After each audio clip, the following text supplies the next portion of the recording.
Hello, नमस्कार दोस्तों। कैसे हो सब लोग? कैसे हो सब लोग भाई? उम्मीद है कि सब लोग अच्छे हो गए।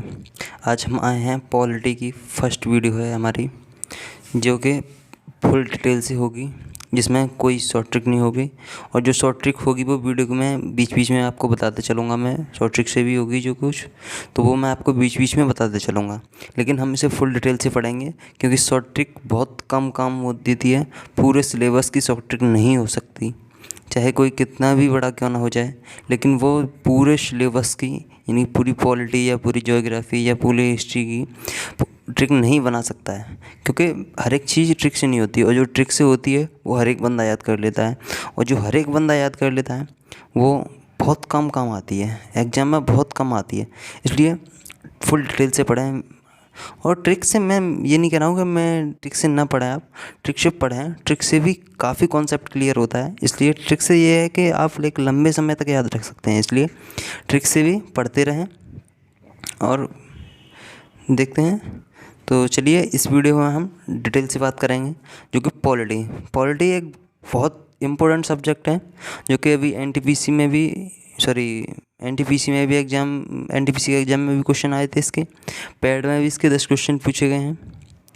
तो और बहुत से लोगों ने अच्छा भी प्रदर्शन किया है, क्योंकि पॉलिटी एक ऐसा सब्जेक्ट है जिसे आप अच्छे से, अगर थोड़ा सा भी दिमाग लगा के अगर तैयार करते हो ना, तो अच्छे से तैयार हो जाता है। एक बेसिकली आप एक कहानी की तरह याद किया करें। ये समझा कर, जैसे आपको मूवी देखते हैं ना, तो मूवी एक लंबे टाइम तक याद रहती है आपको। जैसे आपने कोई सीन देख लिया कि भाई उसने वहाँ ऐसा किया था, ऐसा उसने ऐसा किया था, तो ऐसे करके आप बहुत एक उसे रिलेट भी कर लेते हैं। माइंड में सोचते हैं, यार मैं भी काश ऐसा करता, मैंने भी ऐसा किया होता। तो उस चीज़ को ना आप एक बहुत लंबे टाइम तक याद रख सकते हो।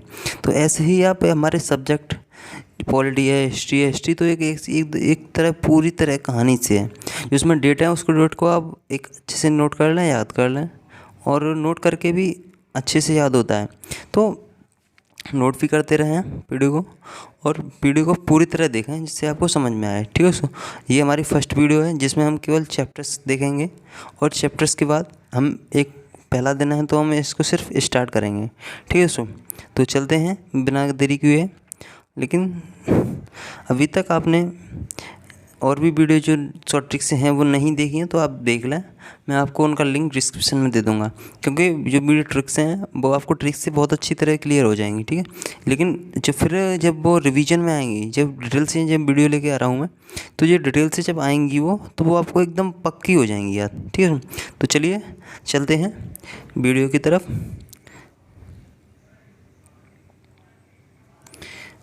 तो आज हम देखेंगे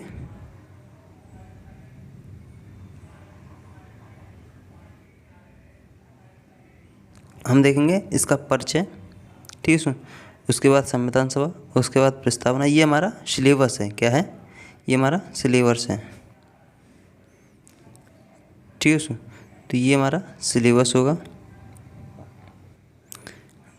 तो सिलेबस में हम पहले क्या पढ़ेंगे? पहले पढ़ेंगे परिचय, उसके बाद संविधान सभा पढ़ेंगे, उसके बाद प्रस्तावना, उसके बाद भाग 1 संघ एवं उसका राज्य क्षेत्र, उसके बाद नागरिकता, उसके बाद मूल अधिकार, उसके बाद राज्य के नीति निर्देशक तत्व, उसके बाद मूल कर्तव्य आता है, और भाग 5 आता है हमारा संघ, जो कि एक बहुत ही महत्वपूर्ण भाग है।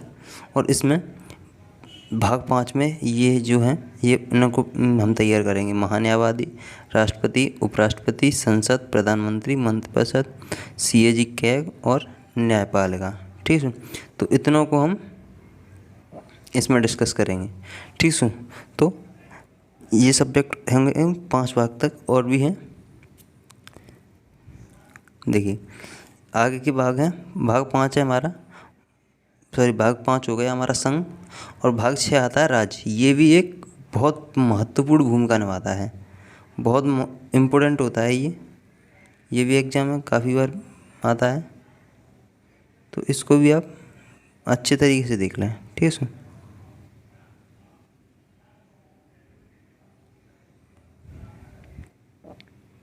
तो इसको भी आप अच्छे तरीके से देख लें। अच्छा, भाग 5 में क्या होता है? राज्यपाल। जैसे चलो मैं आपको बाद में डिटेल से बताता हूँ। लेकिन अभी आप इतना देख लें सिलेबस हमारा क्या क्या होगा। तो 5-6 आएगा राज्यपाल, जिसमें मुख्यमंत्री पढ़ेंगे हम, विधानमंडल पढ़ेंगे, महाअधिवक्ता पढ़ेंगे, ठीक है। आगे आता है हमारा भाग 7, जिसमें राज्यपाल होगा, और अगला चैप्टर होगा हमारा पंचायत, उसके बाद नगर पालिका, उसके बाद भारत का संवैधानिक विकास, ये अलग है, नगर पालिका अलग है। उसके बाद अनुसूचियाँ पढ़ेंगे, उसके बाद स्रोत कहाँ कहाँ से लिया गया, कहाँ कहाँ से हमारा संविधान लिया गया, ठीक है। तो ये चीज़ हम इस चैप्टर में पढ़ेंगे। अगला है हमारा केंद्र और राज्यों के मध्य संबंध आगे, और उसके बाद है हमारा आपातकाल, ठीक है। उसके बाद है हमारा प्रमुख संविधान संशोधन, जो प्रमुख इम्पोर्टेंट होंगे वो संविधान संशोधन आपको पता ही होगा, जैसे कि जो पढ़ते आ रहे हैं तो कि हमारे संविधान में 104 संविधान संशोधन हुए थे। उसके बाद आते हैं प्रमुख आर्टिकल, जो मेन आर्टिकल हैं, जो यूपीएससी, पैट और सीजीएल और इनमें एनटीपीसी वगैरह में क्वेश्चन आए हैं, एसएससी वगैरह में, तो उन आर्टिकल्स को हम इसमें डिस्कस करेंगे, ठीक है। अगला है हमारा विभिन्न आयोग, उसके बाद भाषा संबंधी प्रावधान, उसके बाद संघ शासित प्रदेशों का शासन, उसके बाद टॉपिक टेस्ट, और उसके बाद पिछले वर्षों से पूछे गए प्रश्न, और एक फाइनल टेस्ट होगा जिसमें हम आपको मैराथन देंगे, ठीक है। तो उसको हम देखेंगे, ठीक है। तो चलिए आज हम थोड़ा स्टार्ट कर देते हैं वीडियो को। अच्छा, क्या है ये हमारा सुकरात। आपने एक व्यक्ति का नाम सुना होगा, सुकरात। बहुत फेमस फिलोसफर थे, जिन्हें दार्शनिक कहते हैं हिंदी में, और इंग्लिश में कहते हैं फिलोसफर,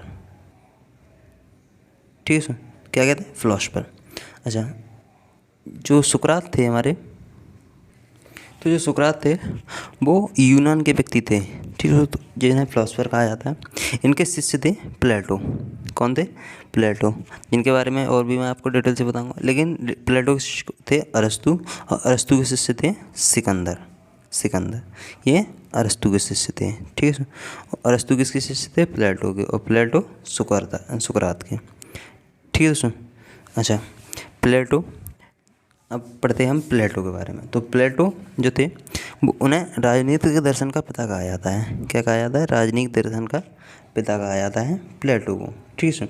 उनका जन्म 428 ईसा पूर्व में एथेंस में हुआ था। कहाँ हुआ था? एथेंस, क्योंकि यूनान में है, ठीक है। तो एथेंस में हुआ था। इनका वास्तविक नाम एरोस्टोक्लीज था। क्या नाम था इनका? वास्तविक नाम एरोस्टोक्लीज था, ठीक है। इन्हें सुकरात की उपाधि, इन्होंने प्लेटो की उपाधि सुकरात ने दी थी। किसने? सुकराटीज ने। अच्छा, प्लेटो जो थे वो सुकरात के प्रिय शिष्य थे और काफ़ी नज़दीक रहते थे प्लेटो सुकरात के, ठीक है। इन्होंने द एकेडमी की स्थापना की, एक संस्था बनाई द एकेडमी, जिसमें मैथ की नॉलेज होना मस्ट था, मैथ की नॉलेज होना मस्ट था जिसमें, ठीक है। ये संस्था आगे चलकर यूरोप का पहला विश्वविद्यालय बनी थी। क्या बनी थी? पहला विश्वविद्यालय, ठीक है। आगे इन्होंने बुक्स लिखी थी। इन्होंने बुक्स कौन सी लिखी? इन्होंने books the Republic, the statesman और द लॉ, ठीक है। तो इन्होंने ये बुक्स लिखी थी। अच्छा, अब अरस्तु जो कि प्लेटो के शिष्य थे, तो अरस्तु को क्या कहा? वास्तविक जो इसके संस्थापक हैं हमारे पॉलिटी के, जिन्होंने पहली बार शब्द यूज किया था पॉलिटी, वो हैं हमारे अरस्तु, जो प्लेटो के शिष्य थे, ठीक है। जो अरस्तु थे वो प्लेटो के शिष्य थे। अच्छा, अरस्तु को मनोविज्ञान का पिता, राजनीतिक विज्ञान का पिता, जंतु विज्ञान का पिता और जीव विज्ञान का जनक भी कहा जाता है, ठीक है। क्या कहा जाता है? मनोविज्ञान, राजनीतिक विज्ञान, जंतु विज्ञान और जीव विज्ञान का जनक कहा जाता है अरस्तु को। अच्छा, सबसे पहले पॉलिटी शब्द किसने यूज किया? तो वो किया था अरस्तु ने। किसने? अरस्तु ने सबसे पहले पॉलिटी शब्द का यूज अरस्तु ने किया था, ठीक है। इसलिए ना राजनीतिक विज्ञान का पिता कहा जाता है, ठीक है सर। तो अरस्तु प्लेटो के शिष्य थे। अच्छा, इन्होंने लीसियस नामक संस्था की स्थापना की और इन्हें राजनीतिक विज्ञान का मास्टर साइंस भी कहते हैं। इनको राजनीतिक विज्ञान का मास्टर साइंस भी कहते हैं। ठीक है। अच्छा, अब बात करते हैं हम इसके बाद राज्य की। किसकी? राज्य स्टेट आप जानते ही होंगे, क्योंकि हर एक व्यक्ति हर एक अलग अलग स्टेट्स का होता है। जैसे कोई यूपी से, कोई बिहार से, कोई पश्चिम बंगाल, कोई दिल्ली, तो ये सब अलग अलग स्टेट से होते हैं। ठीक है। अच्छा, स्टेट के लिए किस किस चीज़ की आवश्यकता होती है, किस चीज़ की नेसेसिटी होती है, क्या चीज़ कंपलसरी होती है जो कि स्टेट में होनी ही होनी चाहिए। तो स्टेट किससे मिलकर बनता है? तो वो मिलकर बनता है जनसंख्या से, भूमि, सरकार और संप्रभुता से मिलकर बनता है। किसे? जनसंख्या, भूमि, सरकार और संप्रभुता से मिलकर बनता है। तो इन चार चीज़ों के बिना स्टेट्स नहीं बन सकता। अगर उसमें जनसंख्या नहीं है तो किसका स्टेट होगा भाई वो? जब उसमें भूमि ही नहीं होगी तो किस बात का स्टेटस हुआ भाई? सॉरी, किस बात का स्टेट हुआ? जब उसकी सरकार ही नहीं है तो किस बात का स्टेट हुआ वो? तो हर एक स्टेट की अलग सरकार होती है, हर एक राज्य की अलग भूमि होती है, अलग जनसंख्या होती है और अलग संप्रभुता होती है। ठीक है। तो संप्रभुता 15 अगस्त 1947 से पहले भारत में संप्रभुता नहीं थी, भारत संप्रभु राज्य नहीं था। ठीक है। अच्छा, संप्रभुता क्या होती है? जो संप्रभुता है ये बेसिकली सबसे इम्पोर्टेंट पार्ट है स्टेट का, सबसे इम्पोर्टेंट पार्ट है स्टेट का। ठीक है। तो संप्रभुता क्या होती है? संप्रभुता, अगर मैं संप्रभुता की आपको बात करूं तो संप्रभुता देखो, एक सेकंड, देखो सम क्या लिखा है? संप्रभुता, सम यानी कि समान या स्वयं, स्वयं मान ले दो। सम यानी कि स्वयं, और प्रभु यानी कि एक, बोलते हैं ना कि प्रभु तू तो, या बोल भाई प्रभु हैं, जैसे भगवान को बोलते हैं ना प्रभु, भगवान को बोलते हैं ना, पर्यायवाची होता है भगवान का, गॉड का, तो बोलते हैं वो तो भैया प्रभु हैं, वो तो कुछ भी कर सकते हैं, उन पर कोई बंधन नहीं है, वो कुछ भी करें, कोई रोक टोक नहीं है उन पर, कोई नहीं रोक सकता है भैया उन पर। ठीक है।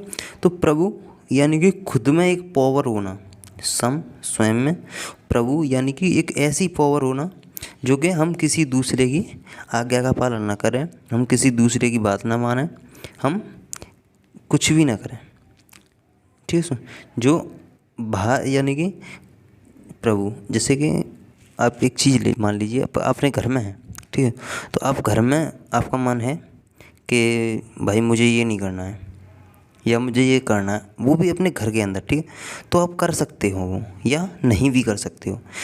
आपके बाहर वाला है, पड़ोसी, आस पड़ोसी, गांव में, शहर में, कोई आपसे ये नहीं कह सकता है, आप पर दबाव नहीं डाल सकता है कि आप भाई ये करो ही करो। ऐसे ही संप्रभु बात हो रही है स्टेट के लिए। तो स्टेट से कोई बाह्य या आंतरिक दबाव नहीं डाल सकता, क्योंकि हर एक स्टेट संप्रभु है, यानी कि हमारा जो भारत है वो संप्रभु राज्य है। 1947 से 15 अगस्त 1947 से पहले भारत आज़ाद नहीं था, अंग्रेज़ों का गुलाम था, तो हम अपने निर्णय स्वयं नहीं ले सकते थे। तो संप्रभु का अर्थ क्या होता है? इसका अर्थ है कि कोई भी निर्णय स्वयं लेने के लिए स्वयं, मतलब हम स्वयं ले सकते हैं। ठीक है।